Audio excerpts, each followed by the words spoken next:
नमस्कार मित्रों, सभी को चैत्र नवरात्रि की मंगल कामनाएं। नवरात्रि को देवत्व के स्वर्ग से धरती पर उतरने का विशेष पर्व माना जाता है। प्रातःकाल और सायंकाल की तरह इन दिनों की भी विशेष परिस्थितियां होती हैं।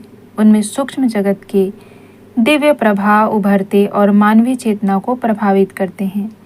न केवल प्रभावित करने वाली वरन अनुमूलन उत्पन्न करने वाली परिस्थितियां भी अनायास ही बनती है। इसे समय की विशेषता कह सकते हैं। नवरात्रियों में कुछ ऐसा वातावरण रहता है जिसमें आत्मिक प्रगति के लिए प्रेरणा और अनुकूलता की सहज शुभेच्छा बनते देखी जाती है। ऐसे ही अनेक तथ्यों को ध्यान में रखते हुए तत्वदर्शी ऋषियों मनीषियों ने नवरात्रि में साधना का अधिक महात्म्य बताया है। इस बात पर जोर दिया है कि अन्य अवसरों पर न बन पड़ने सही पर नवरात्रि में आध्यात्मिक तप साधना का सुयोग बिठाने का प्रयत्न तो करना ही चाहिए। तंत्र विज्ञान के अधिकांश कर्म इन्हीं दिनों संपन्न होते हैं।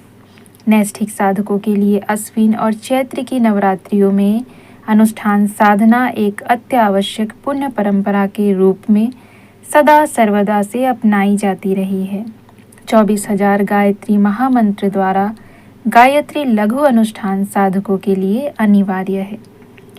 जो साधारणतया दैनिक उपासना के अभ्यस्त नहीं हैं और यदा कदा ही कभी कुछ पूजा पाठ करते हैं, ऐसे लोगों पर भी जोर दिया जाता है कि वे कम से कम उन दिनों तो कुछ नियम निभाएं और निश्चित साधना की बात सोचें। इन अभ्यास के लिए भी कई प्रकार की सरल साधनाओं का विशेष व्यवस्था किया गया है ताकि उन्हें बोझ लगने और मन उचटने की कठिनाई का सामना न करना पड़े। उनमें से मंत्र लेखन, गायत्री चालीसा पाठ, पंचाक्षरी जप आदि की सरल व्यवस्थाएं बनी गई हैं और 24,000 वाली संख्या को घटाकर 10,000 तक हल्का किया जा सकता है।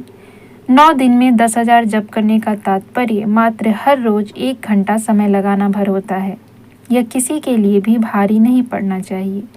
मंत्र लेखन हर रोज 112 करने में 9 दिन में 1,000 लिख जाते हैं। यह भी एक अनुष्ठान है। गायत्री चालीसा के हर दिन 12 पाठ करने से नवरात्रि में 108 हो जाते हैं। ओम भूर्भुवः स्वः यह पंचाक्षरी गायत्री है। इतना तो अशिक्षित एवं बालक भी याद कर सकते हैं और सुविधा अनुसार संख्या निर्धारित करके उसकी पूर्ति करते रह सकते हैं। प्रमुख तथ्य नियमितता है, न्यूनाधिकता नहीं। नियमित साधना को अनुष्ठान कहते हैं। उसके साथ तपश्चर्याओं का अनुशासन जुड़ जाने से उसकी संज्ञा पुरस्चरण की हो जाती है।